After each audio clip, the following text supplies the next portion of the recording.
Amen. Magandang umaga po sa ating lahat. Ating pong buksan ang ating mga Biblia sa Deuteronomy chapter 28, verse 1 hanggang 2.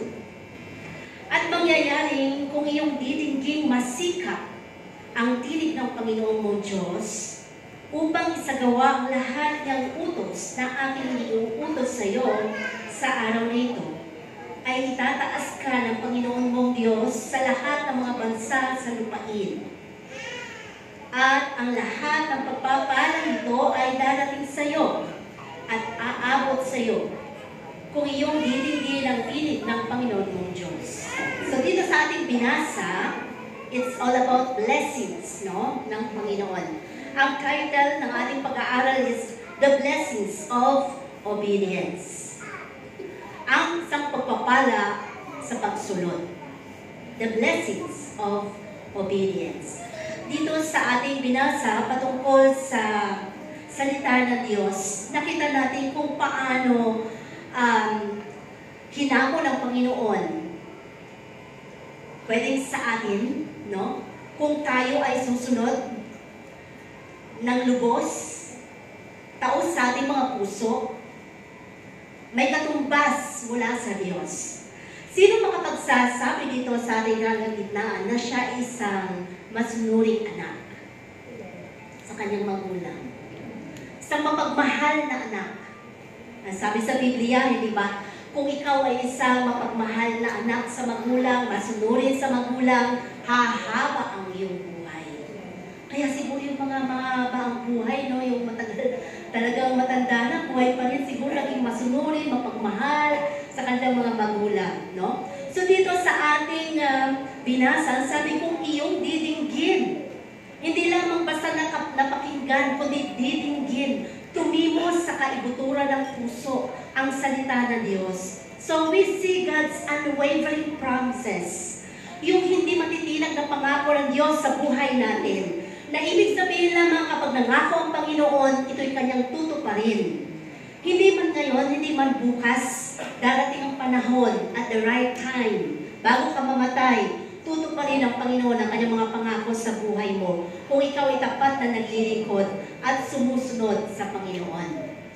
Sabi nga, sa bagay na ito, ang mga promises ng ating Panginoon ay mangyayari kung ito ay nagkakaroon ng tinatawag na obedient heart.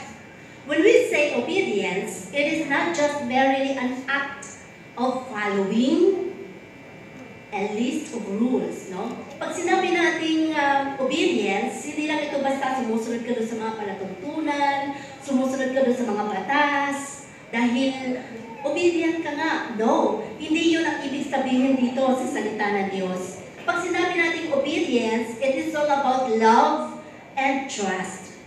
Pagmamahal at pagtitiwala sa Diyos. Kaya ka sumusunod dahil mahal mo ang Diyos. Kaya ka naglilingkod dahil kilala mo siya at gusto mo pa siyang kilalanin ng lubos.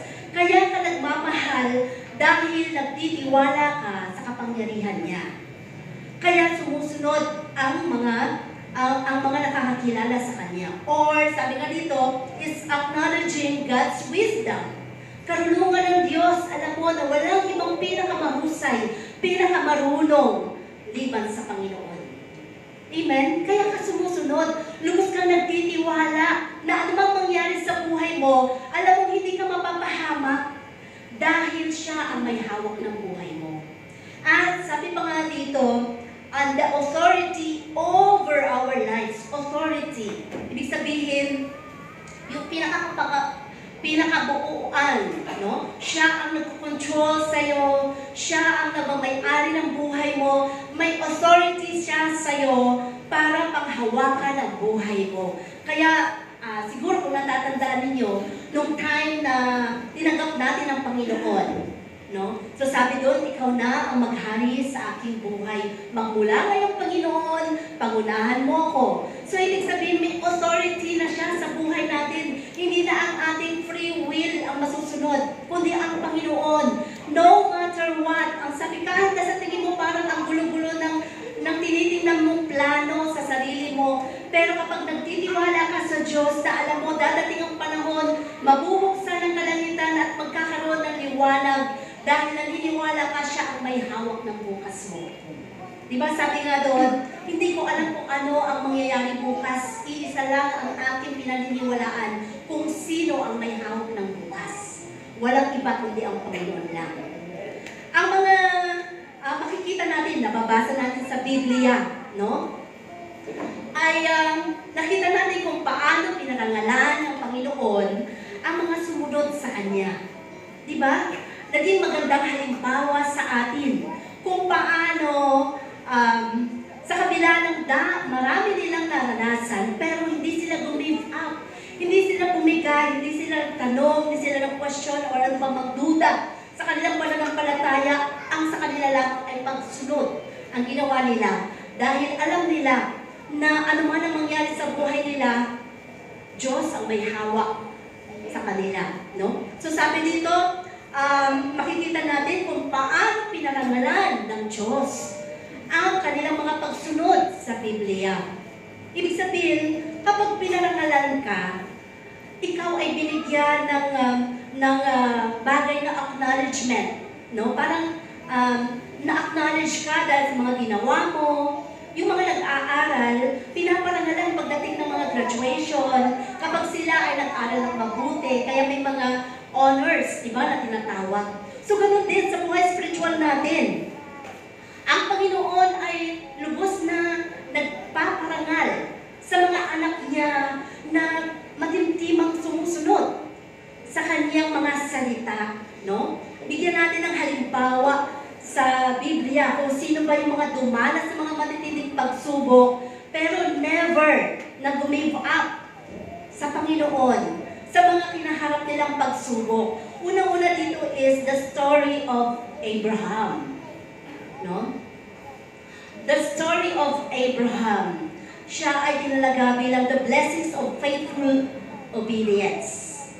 Blessings of faithful obedience. Very faithful. Napaka-faithful. Ibig sabihin, napakatapat na lingkod ng Panginoon, si Abraham. No? Hiningi ng Diyos na iwan ang lahat. Basahin muna natin sa Genesis chapter 12, verse 1 hanggang 3, ang sabi doon, sinabi nga ng Panginoon kay Abraham, umalis ka sa iyong lupain at sa iyong mga kamag-anak at sa bahay ng iyong ama, na ikaw ay pasalupaing ituturo ko sa iyo. So pag sinabi ng Panginoon na ituturo ko sa iyo, ibig sabihin hindi pa niya alam. Wala pa siyang knowledge about sa lugar na kung saan siya ay dadalhin ng Panginoon. Pero ang utos ng Panginoon, siya'y aalis. Lilisanin niya ang kanyang lupain, lilisanin niya ang kanyang napagsanayang tahanan, ang kanyang pamilya, kanyang ama, no? Ay kanyang lilisanin. At sa 2, sabi dito, at gagawin kitang isang malaking bansa, pangako ng Diyos yun. Kung pinangako man ng Panginoon yun, na hindi pa niya inaasahan ni Abraham, ang una niyang inilagay sa puso niya ay ang pagsunod, no? Gagawin kitang isang malaking bansa at ikaw ay aking pagpapalain, sabi ng Panginoon. Laging mayroong katumbas, no? Every time na nakaluguran ka ng Panginoon, sa ginagawa mo, sa paglilingkod mo, sa pagtulong mo, sa bukas ng puso mo, laging mayroong katumbas na ibinabalik ang Diyos sa buhay ng kanyang mga anak. At bukod sa pagpapalain, ang sabi dito, at padadakilain ko ang iyong pangalan. Ibig sabihin, matatanyag ang kanyang pangalan, no? At ikaw ay maging isang kapalaran.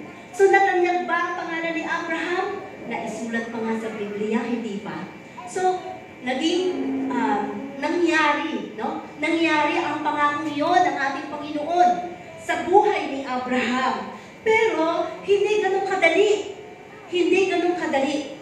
Napakaraming proseso sa buhay ni Abraham bago niya nakamtan ang tinatawag na pagpapala, na mapaparangalan siya, no? Na magiging siyang ama ng maraming bansa.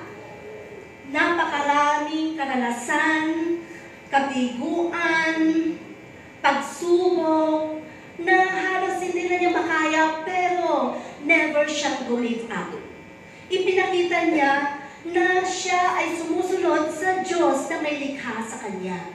Na kahit na buhay man ang kunin, alam niya na sa Diyos siya uuwi. Pero ang pangako ng Diyos, siya ay pararangalan. Ibig sabihin lang, hindi kayang galawin ng kaaway ang kanyang buhay. Kasi makakamtan pa niya yung pagpapala eh. Diba? So sa buhay natin, ano ba ang sa tingin ninyo ay pinangako ng Diyos sa buhay niyo? Ang sabi ng Panginoon, anak, magtapat ka lang, maglingkod ka lang, sumunod ka lang, pagpapalain kita. Pagpapalain ko ang sambahayan mo. Pagpapalain ko ang anumang pinanghahawakan mo. Hindi sa ngayon. Maraming proseso. Maraming kang pagdadaanan. Maraming mga kabiguan. Maraming mga bagay na ituturo pa ang Diyos sa'yo bago makamtan mo ang karangalang ito. Pero, ang sabi nga, kung totoong nagmamahal ka sa Diyos, hindi ka gi-give up.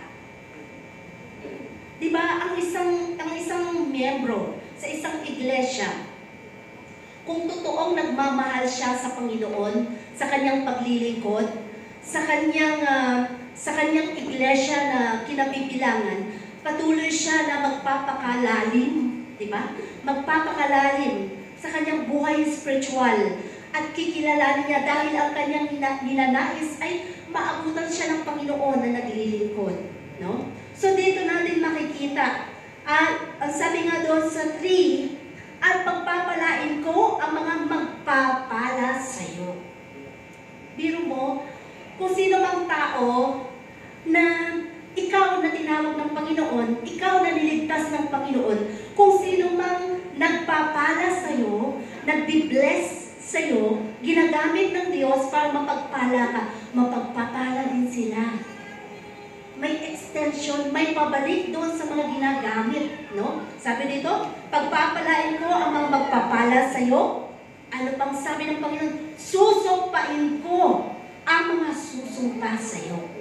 Sino man mga magagalit sa iyo, sino man ang magmumura sa iyo, sino man ang mag-persecute sa iyo, ay higit pa doon ang kanilang mararanasan.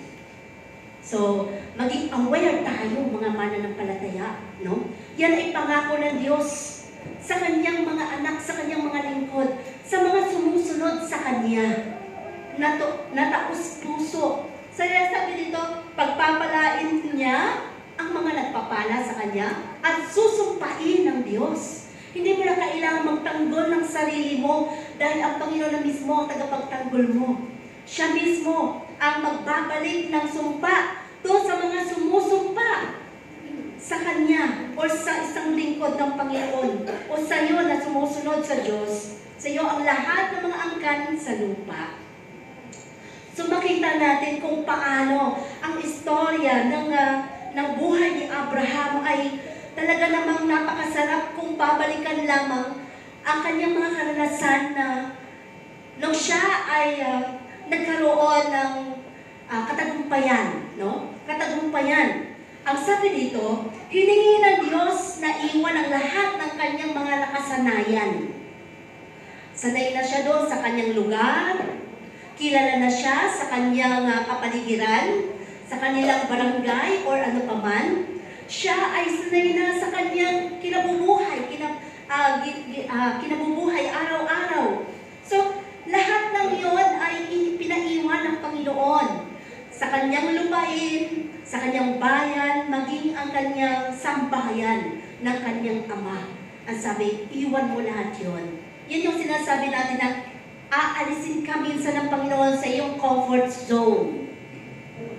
Ipaparanas minsan sa kanyang mga anak na ito yung buhay mo dati. Ipaparanas ng Panginoon minsan sa buhay natin na parang medyo naghihirap ka, na medyo parang tinuturuan tayo ng Panginoon para lalong lubos tayo magtiwala sa Kanya, para hindi tayo umasa sa kapwa natin. Kasi minsan, di ba, kaya tayo nagpapatuloy dahil may inaasahan tayo kapwa natin. Maaaring mahal natin sa buhay. Pero minsan, lahat ito ay inaalis ng Panginoon sa atin. Tayo ay nilalayo para lubos lamang tayo magtiwala sa Diyos. Hindi sa tao, hindi sa kung sino paman. Ang gustong-gusto ng Panginoon sa atin ay magtiwala lamang tayo sa may-ari ng buhay natin. At walang iba yun kundi ang Panginoon. Kaya nga sabi, dahil siya ang may-ari ng mga pagpapala, siya ang may-ari din ng sumpa, no? Na pwedeng gawin sa sino man na pwedeng sumuway sa Panginoon. So, ang sabi dito, ipinaiwan, no? Siya ay naglakbay sa isang lugar na hindi pa niya alam. Naranasan niyo na ba yun? Na minsan ikaw ay naligaw, minsan ikaw ay napunta sa isang lugar na napakalayo. Sino yung mga nakapag-abroad na dito? Diba? Na once na napunta ka na sa isang lugar na wala kang, kung may kakilala ka man, hindi mo naman sila kaibigan, maaari ngayon mo pa lang sila makikilala. Pero yung mapunta ka sa isang lugar na iba ang kanilang mga lengguwahe, iba ang kanilang mga katuruan, iba ang kanilang mga rules and regulations sa ibang bansa, iba ang kanilang mga batas, no? Na kailangan mong sundin. Doon mo marirealize lahat. Ang sarap pala sa Pilipinas, kahit na gulay lang ang kinakain. Masasabi mo na marirealize mo lahat ang pinanggalingan mo. Na kahit na mahirap ang buhay, masarap ang kasama ang pamilya. Pero dahil meron kang goal, meron kang inaasam, meron kang inanais sa buhay mo na marating, tinitiis ng ating mga OFW. Diba? Ang kahirapang yon. Samantalang yung mga pinagpapadalhan, nagpapasasa, akala nila pinupulot lang yung pera. Diba? Pero napakahirap para sa kanila. Doon sa mga nalalayo sa kanilang mga pamilya. Ang nakikita lang natin sa pictures ng ating mga pamilya mahal sa buhay na nalalayo sa ating mga nakangiti sila sa kanilang mga pictures habang sila'y namamasyal. Pero pag dumating na sila sa kanilang mga trabaho, hirap na hirap ang kanilang mga kalooban. Napakahirap ang malayo. Gaya ni Abraham. Siya ay dinala ng Panginoon sa isang lugar na hindi pa niya alam. So, ang kanyang pagsunod ay nangangailangan ng ganap na pagtitiwala sa Diyos. So, kung sinabi natin ganap, lubos, no? Lubos na pagtitiwala, walang duda, walang anumang question sa Panginoon. Ang alam lang niya ay makasunod. Kahit na parang hindi ko alam, Lord, kung ano ang buhay meron ako doon sa aking pupuntahan, pero nagtitiwala ako sa iyo. Hindi ko alam, Panginoon, kung ano ang mangyayari sa buhay namin, kinabukasan namin. Pero alam ko, Panginoon, Ikaw na Diyos na pinagtitiwalaan ko, hindi mo ako pababayaan. Yun na lang mga pangahawakan mo, no? Kapag ikaw ay nalalayo. At ang sabi nga, kahit di niya alam kung saan siya pupunta, naniniwala siya na ang Diyos ay magbibigay sa kanya ng patnubay. Amen. Tayo minsan, di ba, meron tayong mga pinupuntahan mga lugar, sumakay kaya ng eroplano, sumakay kaya ng barko, na hindi mo alam kung makakabalik pa. Sino dito pag sumakay ng eroplano, iniisip mo, naku, baka mahulog ang eroplano to, di ba? Hindi maiwasan yun na maisip mo, no? O kaya pag sumakay ka ng barko, baka lumubog. Kasi iniisip mo minsan, di ba? Nadala sa isip lahat yun ang sumasakay. Kaya nga puno-puno ng panalangin yung mga nakasakay dun eh. Na makarating sila doon sa kanilang mga destinasyon. Kasi anytime, ano man pwedeng mangyari sa atin. Iniisip ko, araw-araw naman naglalakbay yung eroplano. Baka mamaya sa'yo mataon. Di ba? Yun ang nakakatakot eh. Kaya kailangan mo talaga ng panalangin. No? So sabi dito, lubos na pagtitiwala, kailangan mo talaga magtiwala sa Diyos. Kung nais mong sumunod, kung nais mong ipakita sa Diyos na siya'y mahal mo, no? At sabi pa dito na basta siya'y naniniwala sa Diyos. At ang paniniwalang ito ang nagbigay sa kanya ng lakas, ng drive. ng guts, no? Para palakasin ang kanyang kalooban. Tandaan natin, yung mga nakasulat sa Biblia na mga naging matapang, si David, si Samson, sino pa ba dyan? Sila Gideon, lahat yung nakaramdam din naman sila ng mga takot, pangamba. Kaya lang, na-overcome nila yung mga takot at pangamba nila ng faith na meron sila. Kaya nagtagumpay sila. Ganon din ang inaasahan sa atin ng Panginoon. Minsan natatakot tayo sa hamon ng buhay. Minsan kapag dumadating na yung mga pagsubok, mga sakit na ating nararamdaman, sumasakit lang yung ulo mo, iniisip mo, baka mamaya may cancer ka na sa utak. Diba? Pero, ang sabi, magtiwala ka lang sa Diyos, maglingkod ka sa Panginoon dahil siya ang great healer mo. Meron agad na pantapat ang Panginoon, no? Sa kanyang mga pangako. So, sabi dito, because he obeyed God, God promised him, no, na he will become the father of many nations. So, pinangako ng Diyos yan, na dahil sa kanyang pagsunod, ang sabi ng Panginoon, gagawin kitang maging ama ng maraming nasyon. So, namatay man si Abraham, ay ang kanyang mga lipi, doon nagpasimula, no? Ang magandang mga plano ng Diyos sa buhay ng kanyang mga anak, ay Isaac, ay Ishmael, na kahit si Ishmael ay naging kadahilanan na doon nanggaling ang mga lipi ng mga Arabo. Si Isaac naman, siya ang naging puno ng lipi ng mga Israel, no? At lahat ng yun ay nagpasimula para mapagpala, no, ang maraming mga bansa. At ang sabi dito, dahil sa kanyang pagsunod, ay tinawag siyang Father of many nations to bless him abundantly. Abundantly. Hindi lang i-bless siya ng for just something, or sa maliit na bagay lang, pero sabi ng Panginoon is abundant blessings. Sino na nakaranas dito ng abundant blessings? Amen. Pag sinabi natin abundant kasi, hindi lang po yun material na bagay. Yung wala kang sakit. Abay, araw-araw na malakas ka, ginigising ka. That is an abundant blessings ng Panginoon. Although nakakaranas tayo ng mga mumunting nararamdaman, pero hanggang ngayon buhay ka pa. Samantalang maraming nasa ospital, maraming nasa ICU, binubuhay na lamang ng oxygen. So you have an abundant blessings when it comes to your physical, no, na pangangatawan. At hindi lang sa mga bagay na kung anong meron ka. Yung meron kang nakakain, binibless ng Panginoon everyday ang mga pangangailangan mo, na hindi ka nag-aalala dahil alam mo, merong darating na pagpapala. Dahil ang Diyos ay Diyos na makapangyarihan. So sabi dito, to bless Him abundantly and to bless all nations through Him. All nations through Him. Lahat ng sambahayan mo dahil sa'yo. Lahat ng pamilya mo, kahit hindi pa sila ligtas, extended ang pagpapala ng Diyos. Dahil ikaw na naglilingkod, never kang gumigive up. Yun ang pangako ng Panginoon. Kaya makikita mo, di ba? Dati, nung hindi ka pa nakakilala sa Panginoon, parang ang buong pamilya mo, parang hirap na hirap sa buhay. Pero nung ikaw, na nakipaglaban sa iyong pananampalataya, naglilingkod, yung mga pamilya mo na kahit hindi pa sila ligtas, na lagi mong pinapanalangin, nararanasan na rin nila ang pagpapala. Nakita niyo ba yun? Dahil sa'yo, na never na gumigive up. Dahil sa iyo na pinakikipaglaban mo ang Panginoon, ang iyong pananampalataya sa Diyos. Kaya na-i-extend ang pagmamahal ng Panginoon sa mga pamilya natin. Mahal natin sa buhay. Pero hindi mananatili doon dahil may pangako ang Diyos.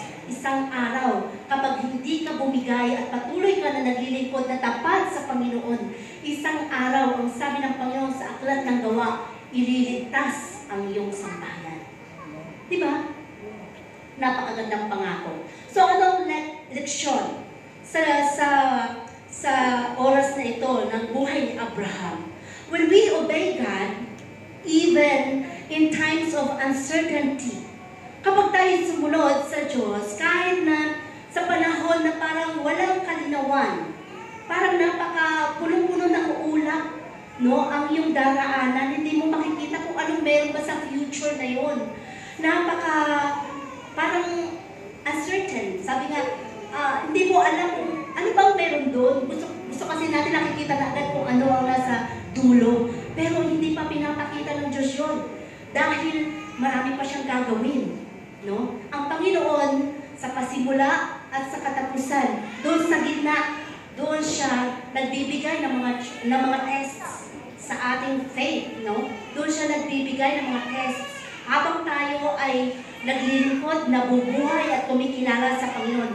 Yun ang mga ginagawa natin paglilingkod na tinitingnan ng Panginoon kung makakarating ka ba hanggang sa dulo. Makakarating ka ba hanggang sa darating ng Panginoon na hindi ka sumuko. So sabi dito, in times of uncertainty, maaaring gamitin ng Diyos ang ating pagsunod upang magdulot ng higit pa sa ating mga inaasahan. So, once na nakitaan ka ng Panginoon ng pagsunod, kaluluguran ka niya, ito yung mga bagay na wala ka pang hinihingi, natatanggap mo na. Dinidesire pa lang ng puso mo, iniisip, parang ang sarap yatang kumain ng lechon.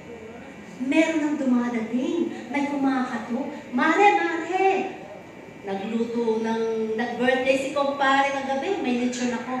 Yung parang dinesire mo pa lang, dahil alam ng Diyos, kinuluguran ka niya, papakainin ka niya ng masarap. Yun ang ibig sabihin, nakitaan ka niya ng mabuting bagay sa buhay mo, na talagang kinuluguran ka niya. Kaya lahat ng dinidesire mo, makakamtan mo. So, sino nga ba ang aayaw? Kaya lang, ang sabi, hindi madali ang sumunod. Pag sinabi nga lang natin, mahal pa natin ang Panginoon. Lahat naman tayo, syempre, sasabihin natin, yes po! Mahal ko ang Panginoon. Pero pag sinabing sumunod ka, umattend ka, doon na tayo nagkakatalo. Diba? So, doon ang maraming rason. So, pag sinabi kasi natin pagsunod, walang anong question doon. No? Na maipapakita mo talaga sa Diyos kung anong desire ng puso mo, kung talagang gusto mo makarating sa langit na bayan, magsusumikap ka. Diba? Magsusumikap ka. Dahil individual ang kaligtasan. Diba? So sabi dito, ang ating pagsunod, gaano man ito kalaki o kaliit, maaaring magdala ng pagpapalang aabot sa iyo or aabot sa iyo at sa iba. So nagiging kang channel of blessings ng Panginoon. Yung ikaw na sumusunod sa Diyos, ay marami kang nadadala, na-influence. E di man, hindi ko naman in-invite itong asawa ko eh. Hindi ko naman niyaya itong aking kaibigan eh. Kusa lang sumunod. May nai-influensyahan ka kasi meron kang pinaninindigan na pananampalataya sa Diyos. At doon nakikita ng Panginoon. So nagkakaroon ng reflection sa kanilang buhay na siguro maganda doon sa kanyang dinadaluhan. Siguro nakaka-bless doon, makasunod nga. So yan ang ibig sabihin, no? Na kapag tayo ay marunong sumunod, ang pagpapala ay walang sukat kalagyan. So application natin, paano natin ito may apply sa ating mga buhay? Magtiwala lang sa Diyos. Mahirap magtiwala. Diba? Kapag ang isang rebelde ay gusto nang sumuko, hindi siya basta-basta susuko sa isang tao na hindi niya pinagtitiwalaan. Baka pwede siyang dayain or lansihin, di ba? Halimbawa, merong isang rebelde na gusto nang sumuko sa gobyerno, NPA, nung mga nakaraang mga taon. At sabi, gusto kong sumuko lamang kay Igan. Ano yan? Sino si Igan? Si Arnold Clavio, kasi alam niya na safe siya. Yun ang ibig sabihin, na alam mo kung kanino ka sasandal, kung sino ang pagtitiwalaan mo. So sabi, magtiwala lang sa Diyos. Ang nakakita ng mas malawak na larawan ng buhay mo. Siyang nakakaalam ng buhay mo eh. Siyang nakakaalam ng nararamdaman mo. Siyang nakakaalam ng iniisip mo. alam na alam niya kung anong iniisip mo. Alam na alam niya kung inaantok ka. Alam na alam niya kung pagod na pagod ka. Alam na alam niya kung ano ang mga iniisip mo pagtapos ng service kung saan ka pupunta. Alam na alam ng Diyos ang nararamdaman mo. Dahil siya ang nakakaalam ng buhay mo. Dahil siya ang may-ari nito. Amen? So sabi dito, kahit hindi natin maintindihan ang direksyon ng kanyang pagdala sa atin, sumunod ka lang. Sumunod ka lang. Di ba yung kantang, though I may not understand all the plans you have for me. Sabi nga, kahit hindi ko alam kung ano mga plano mo, hindi ko maintindihan, Lord, basta susunod ako. God is good yun, di ba? Basta susunod ako, Lord. Yun ang mangyayari sa buhay mo. Dati pag kinakanta yun, umiiyak talaga ako, Lord, basta susunod ako. Susunod ako, Panginoon, kahit hindi ko alam kung ano ang mangyayari sa kinabukasan. At yun ang nangyari sa buhay. Sa buhay ko. Nasumunod ako, kahit buong pamilya naging against doon sa ating paninindigan. Pero ngayon, unti-unti na inililigtas ang buong pamilya ko. Ibig sabihin lang, kailangan mo lang manindigan. No? Kailangan mo lang manindigan. At lahat ng mga bagay nito ay matutupad sa buhay mo, ang pagsunod. Kailangan ay maging bukas ang puso mo at ang pintuan ng iyong kaisipan sa mga dakilang plano ng Diyos. Dakilang plano ng Diyos sa buhay mo. Napakaganda ng plano. All the best for you. Laging ganun ang Panginoon. Hindi niya sinasabing better or ano pa man. Ang sabi ng Panginoon, lahat ng plano niya ay best para sa atin. At ang kauli-huli niyang best doon is langit na bayan. Yung pinangako niya. Yun ang pinaka-the best, no? Yung mga best na sinasabi natin dito na panglupa, yan yung mga karanasan lamang natin na pagpapalang financial, ng physical, yung mga best na ating maituturing. Pero masasabi mo, best nga ang totoong pagpapala ng Diyos kapag nakarating ka na sa langit. At masasabi mo, worth it talaga, Lord. Hindi ako give up. Talagang nakita ko, totoo ang pangako mo. Amen!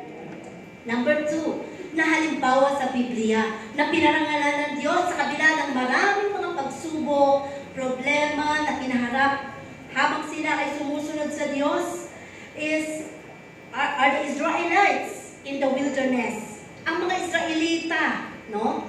At ito ang sinasabi dito is the obedience brings provision and protection. Obedience brings provision and protection. So nakita natin ang mga Israelita kung paano sila ipinaglaban, di ba? Ni Moses, no? Ipinaglaban para lamang makawala sa kuko ng kaaway doon sa lugar ng Ehipto. At nung una ay talaga namang natuwa sila, di ba? Natuwa sila dahil makakalaya na sila. Biro mo kapag tamad ka, kapag hindi mo nagagawa yung mga tasks na inuutos ng mga Ehipsyo, papatayin ka or parurusahan ka.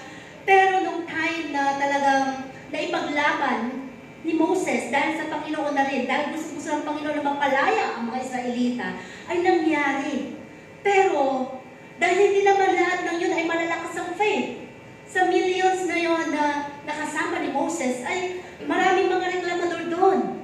Dito nga lang, sa itong iglesia natin na ganito, hindi lahat dyan ay malalakas ang mga faith, di ba? Marami dyan ang mga mapag-question, marami dyan ang mga reklamador, marami dyan ang maraming mga mapanduda. Pero, unti-unti na tinuturuan tayo ng Panginoon na alisin ang lahat ng mga yun dahil hindi yun sa Diyos. Ang sa Panginoon lang ay magtiwala. Sumunod at ikaw ay mapagpapala. So dito, itong mga Israelita, no? It brings provision and protection. So naglaan ng Diyos ng mana sa langit para sila'y may makakain habang sila'y naglalakbay. Tubig mula sa bato na pinoprovide ng ating Panginoon. Mga pugo sa kapaligiran para magkaroon sila ng karne na kakainin. Pero nagsawa na sila doon. Nagsawa na sila sa pugo, nagsawa na sila sa mana. Ano ba bang gusto nila? Ikaw ba naman pakakainin ka ng tuyo araw-araw? Hindi ka ba magsasawa?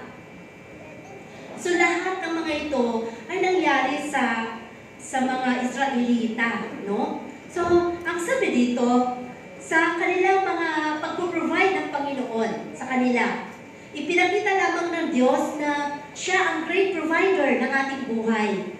Sino dito nagre-reklamo, ay buhay, araw-araw na lang sitaw, araw-araw na lang okra. Kailan pa kaya tayo mga kaalpas? Kailan kaya malalagyan ng mantika ang ating mga bibig? Di ba? Yung mga ganon. Ang sabi ng Panginoon, sumunod ka lang, darating ang panahon, ikaw lang may-ari ng restaurant. Parang ganon, di ba? So, huwag ka lang magreklamo. Kung yan ang inuulang mo, it's okay. As long as nakapagbibigay sa'yo ng enerhiya, ng lakas, okay lang yun. Kaya ang sinasabi, magtiis habang ang kumot ay maiksi, di ba? Magtiis mamaluktot habang ang kumot ay maiksi. Sige, yun na yun. Yun, di ba? Ibig sabihin dito, na kung ikaw ay sumunod, alisin mo lang muna yung reklamo. Sino dito ang ilang taon na kumakain ng puro lang gulay, pero ngayon, puro karne. Kaya nagkaroon na ng mga uric acid ng kanilang mga buto-buto. Parang gano'n, di ba? Mas masarap pa pala yung mga gulay. Pampahaba ng buhay. Oh, yun ang ibig sabihin natin, no? Na sa buhay natin, sa punto ng buhay natin, ang sabi dito, ang Panginoon, nakita niya ang mga Israelita. Gayunpaman, ang pagpapalang ito ay nakadepende sa kanilang pagsunod. Kapag sumusunod sila, ang mga Israelita, natutugunan ang kanilang mga pangangailangan. Natutugunan. Naranasan niyo ba yun? Na yung masipag ka na naglilingkod, at tapat ka talaga na nagbabalik para sa Diyos, talagang kaya mo siyang ipaglaban, na hindi mo kayang ipagpaliban ang para sa Panginoon. Nakikita mo na ang pagdagaan ng buhay, masaya ang buhay, kahit may problema, parang ang gaan. Dahil mayroon kang katuwang, naandun ng Panginoon. Dahil sa iyong pagsunod, naandun ng Diyos. Pero subukan mo, huwag kang umaten ng mga gawain ng Panginoon, ipagpaliban mo, umabsent ka muna, minsan lang naman ang birthday, minsan lang naman ang kasal, minsan lang naman ang mga piyesta na yan. Huwag mo na akong dumalo. Susunod, meron na namang mga okasyon, susunod na lang. Nakikita mo ba, nararamdaman mo ba? Parang naiibang ang takbo ng buhay mo. Parang bumibigat. Parang ang hirap ng kunin, hanapin ang pagpapala. Dahil naaayon sa pagsunod mo ang pagpapala ng Diyos. Yan ang tandaan po natin. No? Yan ang tandaan po natin. Ang pagpapala ng Diyos ay naaayon sa iyong pagsunod. No? Sa iyong pagsunod. At ang sabi dito, na ayon doon sa kanilang mga pagsunod, natutugunan ang kanilang mga pangangailangan. At sila'y nananatiling ligtas. Every time na ikaw ay lagi nakakasunod sa Panginoon, anuman ang maranasan mo kapahamakan, ligtas ang buhay mo. Ililigtas ka ng Panginoon kasi gusto-gusto ka pa niya makita na naglilingkod. Gusto-gusto pa ng Panginoon na ikaw ay malakas, na nagpupuri sa Kanya, at hinahanap ang Kanyang presensya. Kaya sabi dito, naaayon sa iyong pagsunod ang pangangailangan na ipoprovide ng Panginoon at ang kaligtasan mo. Kaya ipaglaban mo ang Diyos upang ikaw ay manatiling ligtas sa lahat ng kapahamakan. Dumating man ang mga dilubyo, mga bagyo, binaha ng lahat, pero ikaw na nanatiling ligtas ang bahay mo dahil nakita ng Panginoon ang pagsunod mo. No? So sabi dito, ngunit pag nagreklamo sila, nakakaranas sila ng mga pagsubok at kaparusahan. Totoo naman yun. Dahil, bakit pinapayagan ng Panginoon minsan na dumating sa atin yung mga kalapit, palo, minsan ng Panginoon? Dahil gusto ng Panginoon makabalik tayo. Baka kasi minsan nakakalimot na tayo, anak, balik ka. Anak, balik ka. Balikan mo yung unang pag-ibig mo. Ganun ang Panginoon nagpapaalala. Kaya kung ikaw ay naglilingkod at gusto mong sumunod, maging consistent ka sa ginagawa mong paglilingkod. Huwag kang maging palitaw. Ikaw ay manatili. Ano man ang mangyari, ipaglaban mo ang Diyos. So ano ang leksyon dito sa buhay natin? Sabi dito, obedience invites God's provision in our lives. So sa pagsunod, mapagpapala ka. While disobedience, it leads to unnecessary hardships in our lives. Kaya pala, maraming mga mananampalataya na tagal-tagal ng mga Kristiyano, pero hindi sila matutong na sumusunod sa Panginoon. Hanggang ngayon, parang hirap na hirap pa rin sa buhay. Bakit? Kasi ang sabi ng Panginoon, ang pagpapala niya, ang kaligtasan mo, nakadepende sa pagsunod mo. So, kailangan lamang natin sumunod sa Diyos. No? At i-apply natin sa buhay natin. Paano natin ito may i-apply? Trust God. Magtiwala pa rin sa Diyos. No? In our daily lives. Pagtitiwala. Lagi pa rin yan. Hindi mawawala yan sa katuruan ang magtiwala ka sa Diyos. Na kahit tilang kulang ang mga pinagpupunan mo o mahirap ang kalagayan ng buhay mo, magtiwala ka sa Panginoon. Hindi papayagan ng Panginoon kung mahirap ka ngayon at ikaw ay naglilingkod, sumusunod sa Diyos, na darating ang panahon, mamamatay ka na lang, ay mahirap ka pa rin. Hindi papayag ang Diyos doon. Dahil nakita ng Panginoon ang pagsunod mo, ang Panginoon mismo ang gagawa ng paraan para mapagpala ang buhay mo. Ipaparana sa iyo ng Panginoon bago ka man lang kunin sa ibabaw ng mundo.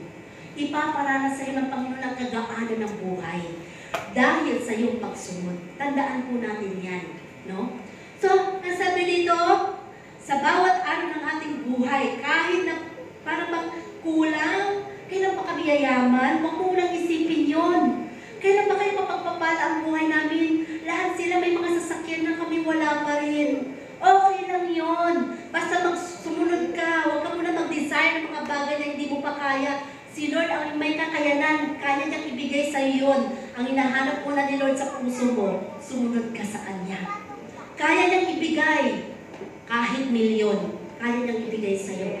Pero iniisip ng Diyos, baka mawala ka sa Kanya. So maraming proseso na sinasabi natin. Maraming unang mga test sa ating mga character.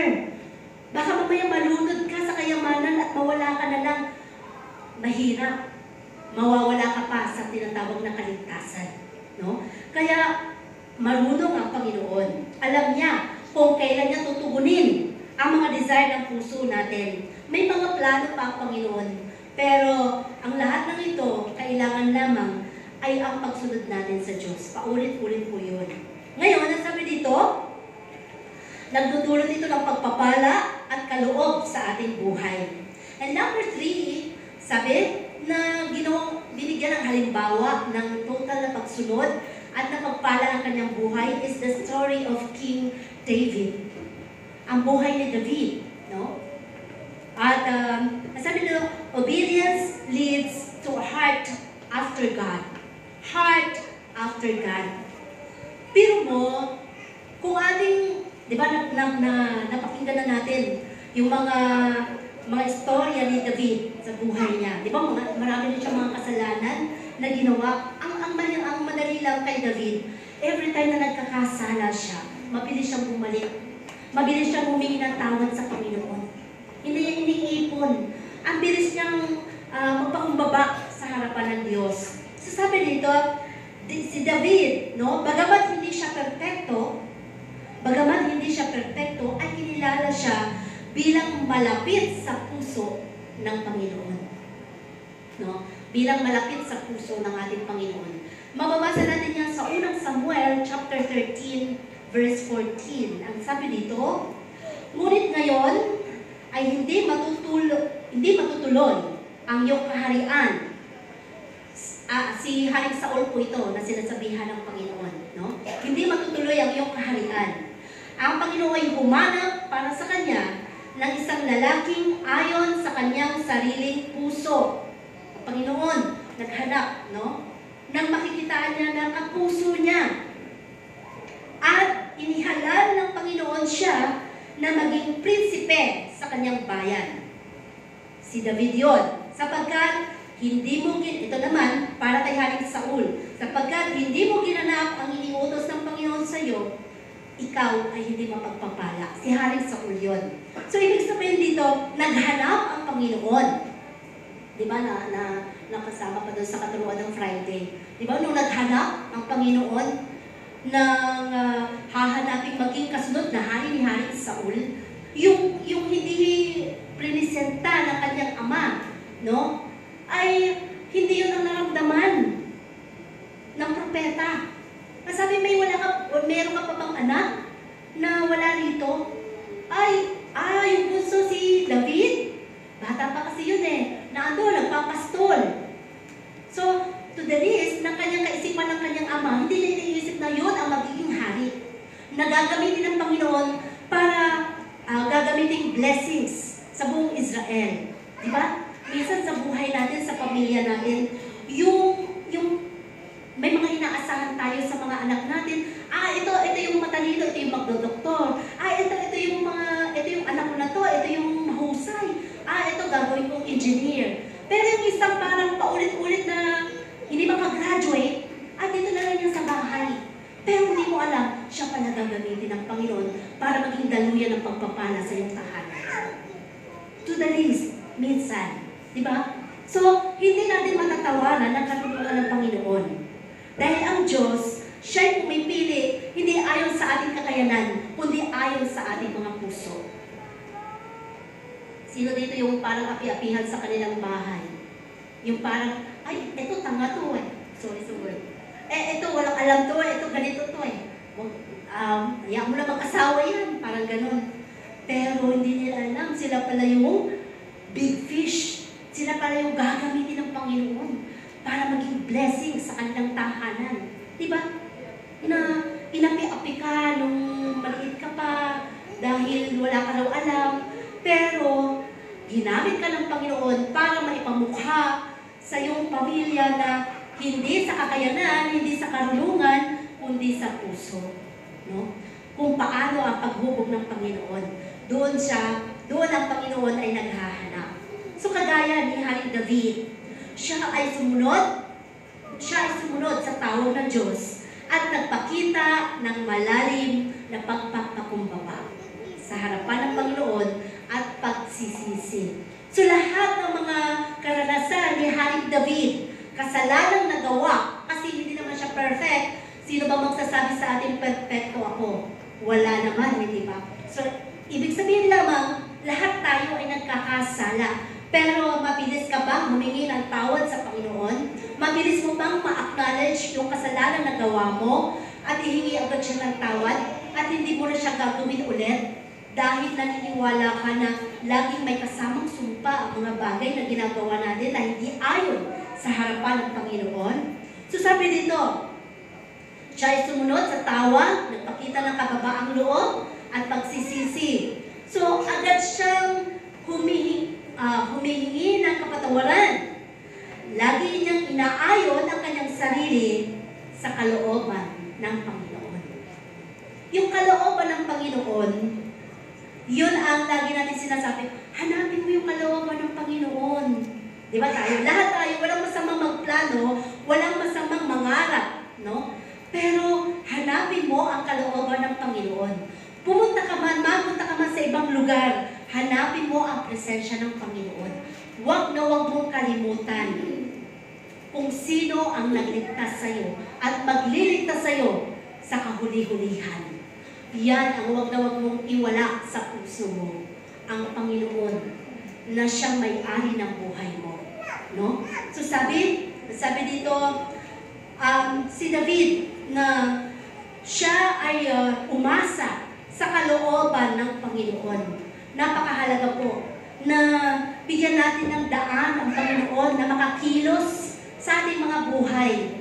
Ang kalooban ng Panginoon, lahat tayo ay makarating sa langit na bayan. So kailangan lamang dito is ang ating paglilikod at pagsunod sa Panginoon. Dahil sa pusong masunurin, God promised na ang kanyang mga lahi ni David, uupo sa trono ng Israel forever. No? uupo sa trono ng Israel forever. Kaya natupad yun sa pamamagitan ni Yesu Cristo. Alam naman natin na ang lahi ni Jesus ay galing doon sa lipi, no? Ni David, ni Haring David. So, yun ang naging magandang nakita natin kung paano dahil sa pagsunod ni Haring David na pagpalak ang lahat ng kanyang mga angkan. So, anong leksyon ng buhay? Sa pagsunod, hindi kailangan maging perfecto. Nobody is perfect. Lahat tayo may character, lahat tayo may mga ugali. Diba? Minsan sila, ay, akala ko ang bait niya. May ugali din pala yun. Siyempre, lahat may ugali. Diba? Depende lang kung paano ka nahubog ng Panginoon. Kung paano ka nagpapahubog sa Panginoon. Depende kung paano ka sumusunod. At inaayon mo ang iyong sarili ayon doon sa character ni Kristo. No? Kaya sabi dito, sa pagsunod, hindi kailangan maging perfecto, kundi pusong inaasahan ng Diyos sa lahat ng panahon. Lagi kang umasa sa Diyos. Lagi kang umasa sa Panginoon. Kahit na may problema, Lord, basta hindi ko alam kung paano ko ito malulutasan, pero Lord, ako umaasa sa iyo na kaya kong lutasin ang mga bagay na ito. Yun lang ay isang bagay at napakalaking halaga sa harapan ng Panginoon na inaasa natin sa Kanya, hindi sa ating sariling karunungan o kaalaman. So, sabi dito, ang ating pagsunod ngayon ay maaaring magdudulot ng matagalang epekto sa buhay ng mga ibang tao, mahal mo sa buhay, sa mga hinaharap. So, pangako nga ng Panginoon, gaya na sinabi ko kanina, na darating ang panahon dahil sa hindi ka bumikibat at nagpatuloy ka, maliligtas ang buong pamilya mo. Mapagpapala ang buong pamilya mo.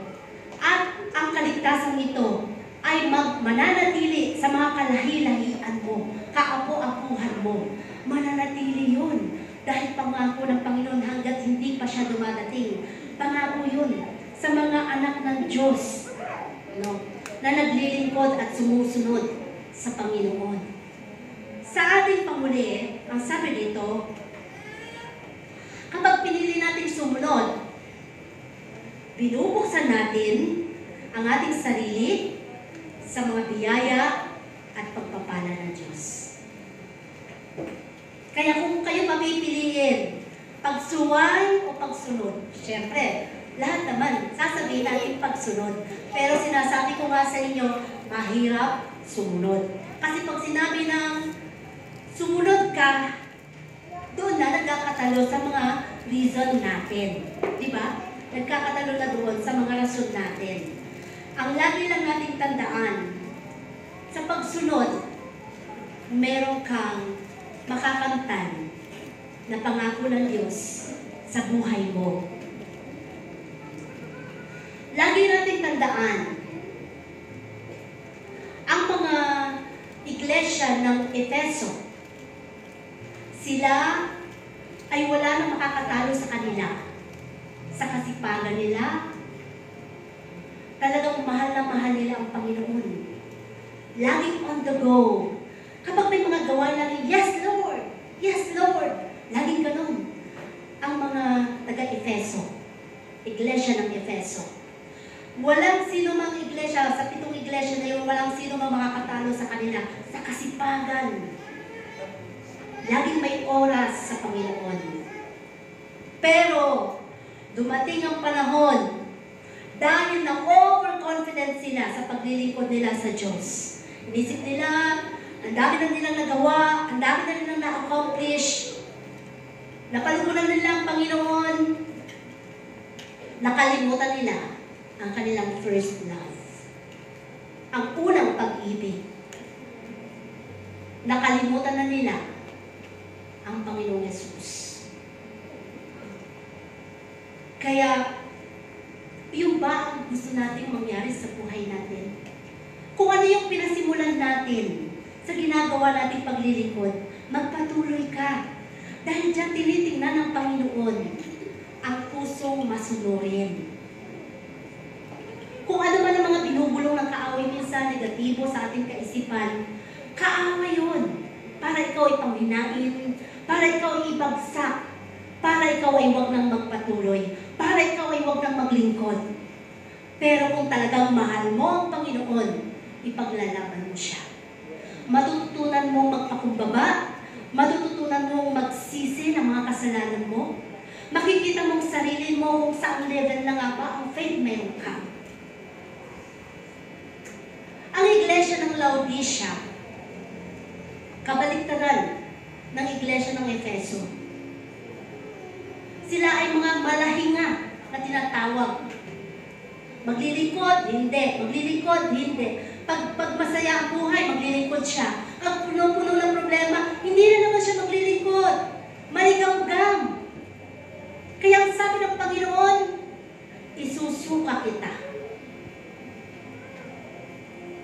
Gusto ba natin yun? Isusuka na lamang tayo ng Panginoon. Dahil doon sa mga bagay na paglilingkod natin na hindi tayo o hindi natin na ipaparamdam sa Panginoon ang tunay na pagsunod. Sabi nga natin, talagang proseso ang pagdating o ang makamtan ang langit na bayan. Marami kang isasakripisyo sa paglilingkod mo. Marami kang i-give up. Minsan, mga kaibigan mo na taga-sanlibutan, ma-give up mo yan. Mga pamilya mo, minsan, na mga hindi pa nakakakilala sa Panginoon, ma-give up mo sila dahil napaprioritize mo ang Panginoon. It's okay. Dahil ang Panginoon kikilos sa kanila pagdating ng panahon. Hindi mo na kailangan magpakilala sa kanila na Kristiyano ka. Ang Panginoon mismo ang magpapakilala sa kanila na ang kanilang pamilya, ang kanilang kapatid ay isang tunay na Kristiyano. Sa una, hindi kanila maintindihan. Sa una, hindi kanila maintindihan. So, huwag tayong magiging kagaya ng mga iglesia ng Laodicea na maligamgam ang ating mga pananampalataya. Manatili tayo sa panahon ng laging sumusunod. So, sabi dito, sa ating konklusyon, hindi madali ang pagsunod. Ngunit, pinararangalan at pinagpapala ng Diyos higit sa lahat sa anuman iyong inaasahan. Hindi madali ang sumunod, subalit pinararangalan ng Diyos at pinagpapala. Higit doon sa mga bagay na iniisip mo pa lang. Ang hinihingi mo pa lang tricycle, ay gusto ni Lord na pagpalain ka ng kotse. Bibigyan ka niya ng kotse. Dahil alam ng Diyos, di mo naman siya gagamitin sa kung ano pa man gagamitin mo siya sa paglilingkod.